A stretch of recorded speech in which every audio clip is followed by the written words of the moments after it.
One thing I did want to get your thoughts on is the smother tap.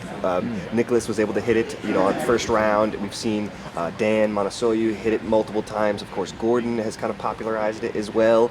And you as someone who's always, it seems like, ahead of the curve, and this seems like something that you guys have really kind of been tinkering with here, and now the world is starting to see it. Is that how? Yeah.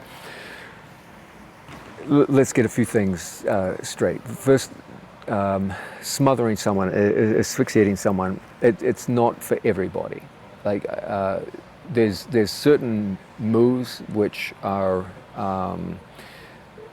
universal. Anyone entering the sport, of any degree of physicality, any kind of size or strength could use. There are others which are more tailored to people who are physically a little more powerful. And I could not, for example, imagine a 130-pound man mounting and asphyxiating a 230-pound athlete his own size and strength. I think that would be highly unlikely. So is it a universal move which would apply across absolute divisions or open weight? No, I don't think so. The real appeal of smothering and asphyxiation is not so much as a finishing move as a setup. Historically, I'm not 100% sure who set up the point system, the basic point system of jiu-jitsu, but let me tell you something. Whoever it was, that person did a damn good job, because they awarded maximum points to two pins, the rear mount and the mount. Those are the two pins where you can best attack someone's breathing. When you're behind people, you can do it with the pit of the elbow, you can even do it physically with your hand. When you're in front of people, you can do it with your chest.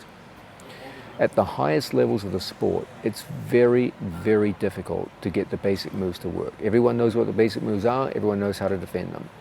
And so almost always there has to be some sense of distraction prior to the attack.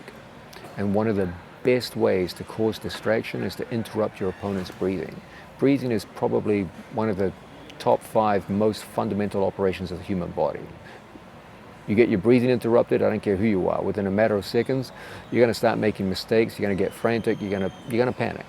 And someone who might otherwise be very calm and composed and defensively sound will suddenly become quite easy to attack. So the real value of asphyxiation is more as a kind of a setup. But when there's a sufficient skill disparity, then it can be used all the way through to submission. My athletes are known for their pinning ability. When they get chest-to-chest pins, it's very, very difficult to get away. And they will often demonstrate the strength of their pinning by holding an asphyxiation much longer than it normally would. And you'll get submissions, particularly when there's a skill discrepancy. Does that mean that Dan could smother Nicholas or Gordon, or could Gordon smother Dan? No, because the ability of those athletes to escape a pin is just as good as their ability to apply a pin. So I'm not saying that asphyxiation is going to be some new submission hold which is going to revolutionize the sport. It's never going to be as widely applicable as an armbar or a triangle or a heel hook, which can be done by smaller people on bigger people. It can be done even when someone is technically superior to yourself.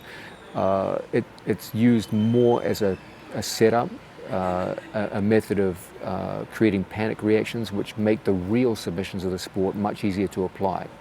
But if you are sufficiently skilled in pinning, and most of my students are, and your opponent perhaps doesn't have the same degree of pin escape skill, then it will become an actual submission hold. And what you're often seeing is that the tremendous amount of work my students do in pinning skills gets rewarded with asphyxiation finishes. But if you look in the gym when we train with each other, where everyone is just as good at getting out of pins as they are in applying pins, you very rarely see an asphyxiation taken all the way through to a finish.